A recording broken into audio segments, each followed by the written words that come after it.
सर्वसामान्यांच्या हक्काचा आवाज जागर जनस्थान।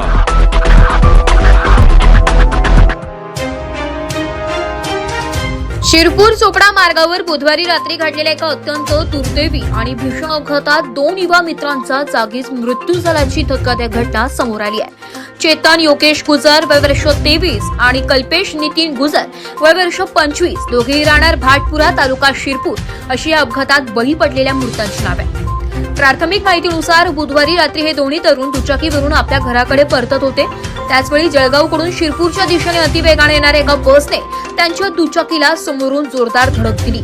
या धडकेची तीव्रता इतकी भयंकर होती की गंभीर दुखापत झाल्याने दोन्ही तरुणांचा घटनास्थळीच करुण अंत झाला। ऐन उमेदीच्या काळात 2 तरुणांचा असा अचानक बळी गेल्याने भाटपुरा गावासह संपूर्ण शिरपूर तालुक्यात मोठी शोककळा पसरली आहे। या अपघाताची माहिती मिळताच स्थानिक नागरिकांनी घटनास्थळी धाव घेतली आहे। अपघाताच्या भीषणतेमुळे संतप्त झालेल्या जमावाच्या रोषामुळे या मार्गावरील वाहतूक काही काळ पूर्णपणे ठप्प झाली होती।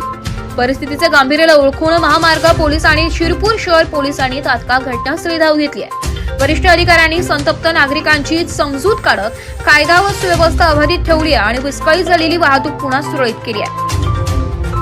सध्या या अपघात प्रकरणी थाळनेर पोलीस ठाण्यात नोंद करण्यात आली आहे। अपघातास कारणीभूत ठरलेल्या वाहनाचा आणि चालकाचा पोलीस पुढील कायदेशीर तपास करत आहे। या घटनेमुळे महामार्गावरील वेगमर्यादेचा आणि सुरक्षिततेचा प्रश्न पुन्हा एकदा ऐरणीवर आलाय।